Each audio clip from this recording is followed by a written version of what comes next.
I'm Frank Jackson in Kenosha, Wisconsin, where another police shooting took place.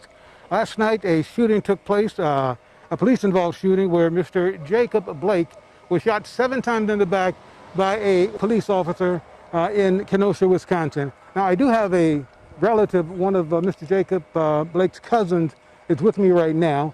And for the record, for accuracy, would you mind giving us first your name? My name is Carla Patterson. Carla, first of all, I'm going to, I have to tell you, I'm very, very saddened that this happened. I feel sorry for your family and for what they're going through.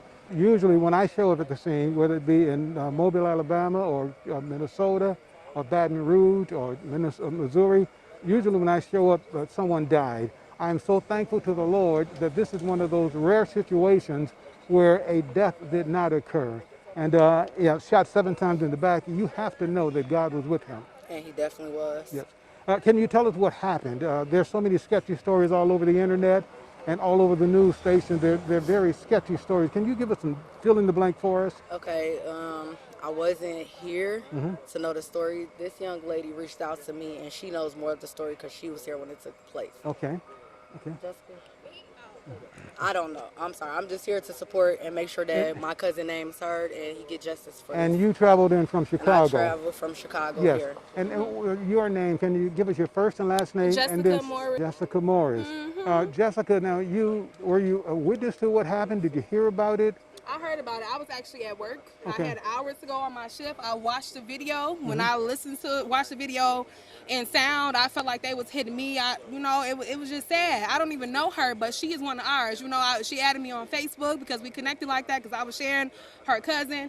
My auntie actually lives down that street, so we had this whole block knocked off and everything. That's ridiculous. They didn't have to do that to him at all.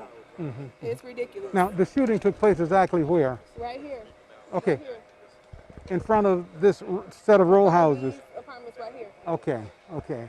And so, as you know, because like I said to your friend, there's so many sketchy stories all over the internet, and I mean it's just hard to figure out. It's ridiculous. Yeah. So what really happened, as you heard it? So from what I heard, he was breaking up a fight, and he called the police to disperse the fight. So when the police got here, his job is done because he's trying to break up the fight. So when the police get here, instead of them focusing on the females that were fighting, they trying to take him for whatever reason. So he was slowly walking to his car, as we seen in the video, trying to go to his car, and his kids were in the car.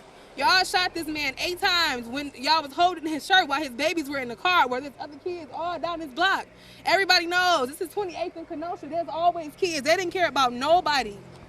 Yeah. If y'all are scared as police officers and y'all first intent is to shoot our black men and women, y'all are in the wrong field. Clock out and get another job. And the thing about the situation is that when it comes to the police department field, they are obligated and trained to be able to take different precautions. Your first extent is not to shoot wasn't somebody. to shoot somebody. That should have not and been then the it first took step. 2 officers to shoot him, 3 officers to shoot him.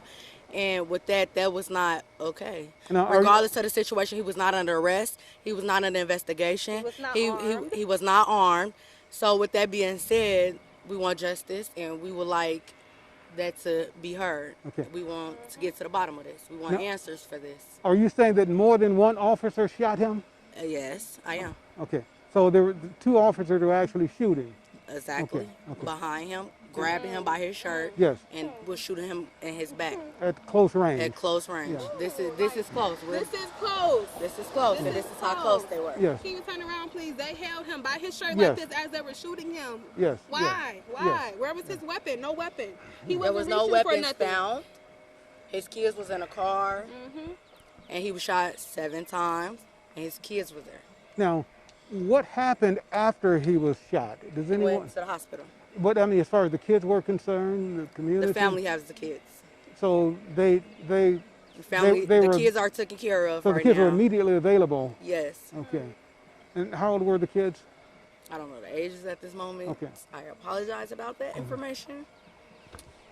Okay. Well, just so you know, we are here representing Americans Resisting Minority and Ethnic Discrimination, which is called ARMED, and also Nexus Services out of Virginia.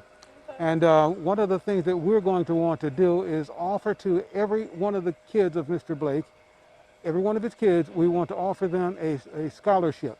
Okay. And so we want to take a lemon and turn it into lemonade. Amen. Once we would like for something good to come out of this. If he needs further legal assistance, we know that he has legal representation, but if he needs additional legal support at no cost to him, we also would want to offer that. And so, that's one of the things. If you know of anyone who's in the same situation that's been shot or beaten by police in Kenosha, we also would like to track some of those people down and offer them the same support. We would like to take this incident and just turn it into a positive thing for all of Kenosha. They're supposed to be out here to protect us, not hurt us. That's what the police department is for, safety. Yes. We're supposed to be able to count on them when we feel at fear and harm. Yes, yes. Now, when they came to the scene, he called the police. When they arrived, what did they actually do?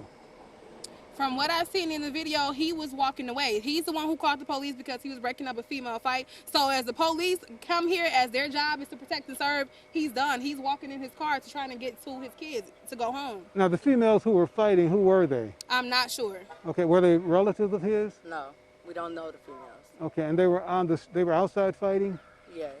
Okay, and well, it's very nice of him to stop and try to. So far, what I hear from the media is that he had asked them to be able to check on his kids, and that he was also asked to get an identification because he was driving, and he was supposed to be on his way to check up on his kids and to get his identification, and that's when they targeted him.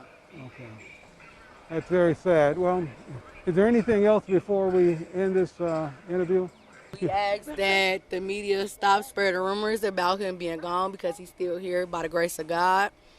And we would like a lot of prayers for recovery and to get justice. And I appreciate you clearing that up. Thanks so much. We appreciate the interview as well. God bless you all. So you just heard two young people who were interviewed just now. One is a cousin to Mr. Jacob Blake, who was shot by Kenosha police officers right here yesterday. As a matter of fact, a little bit to my right behind me is where the shooting took place. Mr. Blake was shot in front of his children. Unfortunately, they witnessed him being shot, but fortunately, he did not die. He's in stable condition in Milwaukee in the hospital right now. He was airlifted to Milwaukee, and he's now, according to his cousin, in stable condition.